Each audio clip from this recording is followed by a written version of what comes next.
Today is Flag Day, and we are going to be discussing the Bear Flag Revolt, which also happened on this day, June 14th, 1846. So exactly 175 years ago today. Okay, great. I see that our volume is much better. Thank you very much. I appreciate you guys letting me know. Okay, so if we could travel back to 1846, June 14th, and go to Sonoma, about 30 American men on that day in the very early mornings who called themselves Los Osos, or the Bears, traveled to a Mexican military outpost in Sonoma and peacefully captured it, largely because they had over 30 men and there was only 11 soldiers stationed there at the time. So they arrived in the very early morning and they actually had to wake up General Mariano Vallejo, who was asleep at the time. You can imagine probably his confusion as he was waking up by American citizens. Now remember, California at this time is not a part of the United States. It's a part of Mexico. And so General Vallejo wakes up, but he's actually somewhat sympathetic to the American annexation and to the cause of these men. So he treats these Americans with typical California hospitality. Perhaps you can guess what I'm about to say. Yes, indeed, he opened his wine and his brandy cellars and he said, all right, let's talk about this over some wine and brandy. So very good hospitality on his part. Now, unfortunately, this hospitality was rewarded by his being arrested a few days later and sent to Sutter's Fort here in Sacramento on June 16th. Now, the Americans, having won in Sonoma, declared California an independent republic. Wonderful. William Todd, this is a gentleman who was actually, perhaps you are familiar with that last name, Todd, was actually Mary Todd Lincoln's nephew. So kind of an interesting connection there too, but this is in 1846, so long before the Lincolns went down in history. He was actually the one who designed a special flag for this new republic. He created the flag using spare canvas and red flannel. I have an example of it here, actually. All right. So here's the, oh, I'm sorry, I missed one. So here is General Vallejo. He's a nice looking man, opened his wine and brandy cellar, so he was a very nice man actually. And, oh man, I forgot I had this one too. Let's see. This is the barracks that they took on June 14th, 1846, that had the 11 soldiers stationed there. So that is what they took. Now, this was the original California Republic bear flag that was created by William Todd. Let's look at some of the things that are on here, okay? So it's not in color, obviously, but this would have been red on a white canvas. So the canvas was just a new kind of spare canvas that they had laying around, and then the stripes and the designs and whatnot were either painted on or used, had a red flannel that was actually new long underwear for a gentleman who was there, William Elliott. He's also known as Uncle Billy, and so poor Uncle Billy lost the use of his red flannel long underwear, but for the cause, right, for the Bear Flag Revolt. So they were able to create this new flag, the California Republic. I can go a little bit closer so that you can see it here. Now, I think we have something very special in our museum, and I'm going to show you it, okay? We're going to take a closer look at this star here. So I'm going to pick you up and move you. Now, the star was put on there because it represents more than just, a star or anything like that. It's actually in response to a rebellion that happened earlier in 1846, where they created let me turn you around.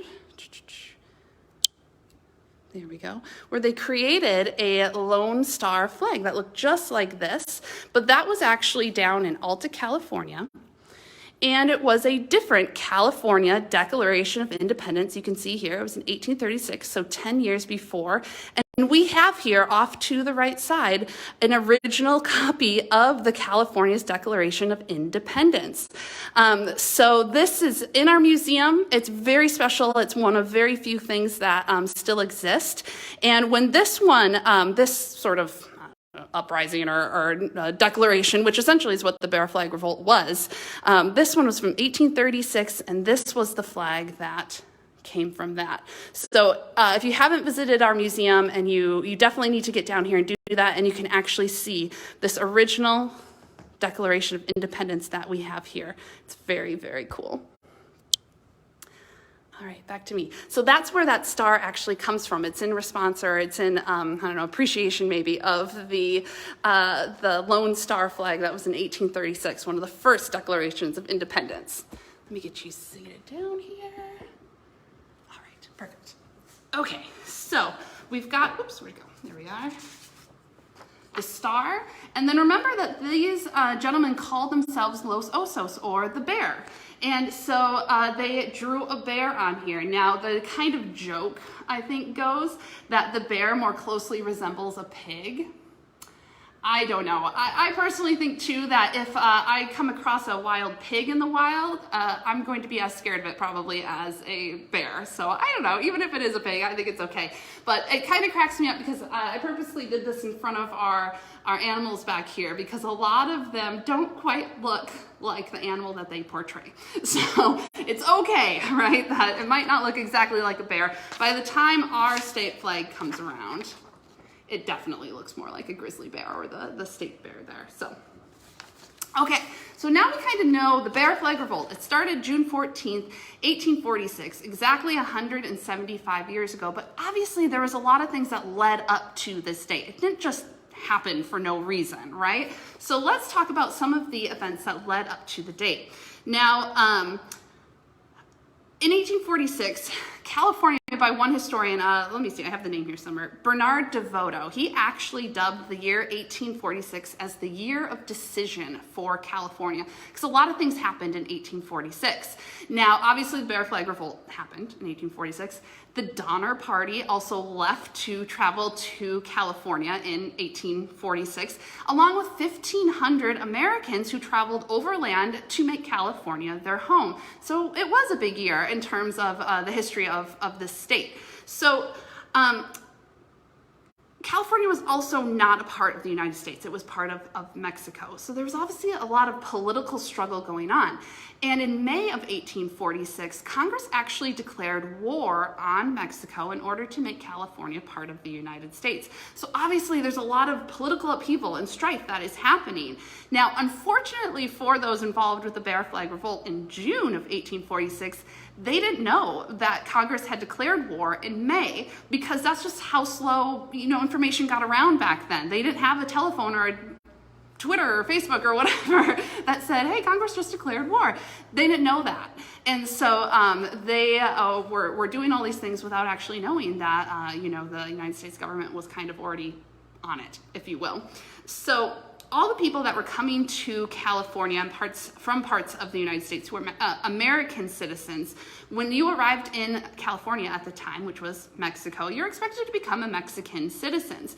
But the people who traveled here in that year, and especially in 1845, the year before, like the Grigsby Ide Party, the Todd and Swayze Todd Party, they actually decided not to become Mexican citizens. And that kind of created a lot of tension between the governments. So what also did not help in that year is that, oops, skip that one, this gentleman, who is John C. Fremont, and Kit Carson, as well as 60 well-armed men, were on a map-making expedition in California at the time.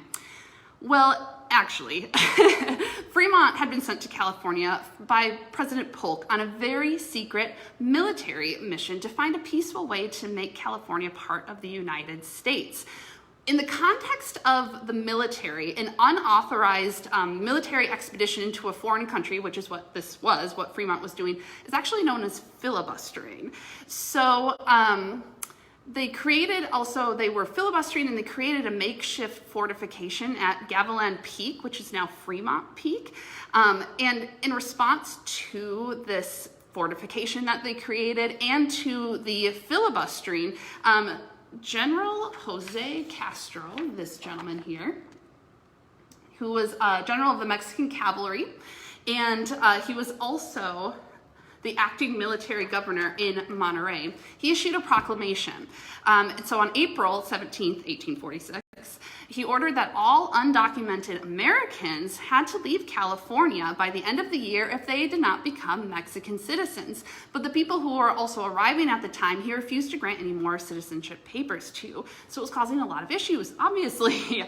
Now, this, along with probably encouragement from the map maker, John C. Fremont, that's what encouraged a group of 10 Americans on June 10th, so a little bit before the Bear Flag Revolt, to capture a large number of Mexican military horses at, it's called Murphy's Ranch near present-day Elk Grove, actually, so not too far from Sacramento. This was led by a gentleman named Ezekiel Merritt, and they captured all of these cavalry horses that were allegedly there to drive American citizens out of California, but it still would be quite a blow to take all of those horses away. They took those horses and they returned to just north of Sutter's Fort with all these horses, where they were joined by a lot of men and families, up to, or about 30 in fact, where a few days later they traveled to Sonoma, to the outpost, and captured the military headquarters there. So that is the Bear Flag Revolt in a nutshell, right? It started kind of on June 10th when they captured these horses, and the culmination was on June 14th, 175 years ago today, in Sonoma, where they declared California to be an independent republic, and they had their flag. Let me re-show you that flag here, just so that we know it. Right there. That we know has a lot of symbolism for these people. Now, let's talk about this California Republic, okay? William Ide was elected the president. I think I have a picture of him, or maybe there he is, this one. William Ide, it's this gentleman here. You might recognize the last name. He was one of the families who had traveled over the year before and decided not to become Mexican citizens. So he actually wrote a proclamation of independence, and he declared himself president probably because he could read and write. And so he was one of the, well, not just one of them, the only person who could write a proclamation of independence. So he wrote that, but it was never actually officially adopted. And that's because the Republic did not last a very long time. You see, remember how I said that in 1846, Congress declared war on Mexico in order to make California part of the United States? That was in May. The Bear Flag Revolt was in June. So the United States was already at war with California over this issue. So by the time the Bear Flag Revolt happened, Congress is already at war, but they didn't know about it until July 7th, 1846. And what happened on that day is that Commodore Sloat sailed into Monterey Bay. Monterey was the capital at the time. And he raised the American flag over the custom house, thus beginning the American occupation and the Mexican-American War. And this is a picture of them raising that flag there. Now that flag would have looked like this one here. It had 28 stars because Texas had just become a state in 1845, I want to say. So it was a 28 star flag, and it probably looked a lot like this. There are different versions of it, and that's just because at the time there was no like standard, states were being added, so they kept having to add stars to it as well. But you can see how, you know, even the California Republic flag, it has things that echo the American flag too. It's got the stars, it's got the bars, and they added the bears because that's what they call themselves, Los Osos. So at the time, Lieutenant Joseph Warren Revere, who is in fact the grandson of Paul Revere, another kind of cool history connection there, he personally carried an American flag to Sonoma, where the Bear Flag Revolt had happened and where they were occupying the military barracks there. And he raised the American flag on July 9th officially, and then he also brought the flag to Sutter's Fort a few days later on July 11th and raised the American flag there. And that was really the start of the Mexican-American War. So yeah, that obviously we know that the United States ended up winning that war. California did become a state, and that happened in 1850. Something else kind of big happened in 1849, which was the gold rush that really started to that made the need for statehood a lot greater at the time too. So the Bear Flag Revolt, it was officially from June 14th to July 7th when the Commodore flew into the Monterey Bay, 1846. Now that original flag, what happened to it? What happened to this flag that was originally created? Well, the original flag was given to the Society of Pioneers, and they had it in their museum in San Francisco, where you could go and visit and see the original flag that was created. Unfortunately, in 1906, there was a terrible earthquake in San Francisco. A ton of the buildings burned, a lot of things got crushed under rubble, and that included the museum. And so the original flag does not exist anymore, unfortunately. But we still have pictures of it. We know what it looked like, and we know that, the bear flag, also the pig flag, just a lot of really interesting symbolism there too. So that is, in a nutshell, the history of the Bear Flag Revolt and kind of a lot of different flags on this special Flag Day edition of Museum Monday. I'm so glad that you could join us today. We had a really fun time putting this one together.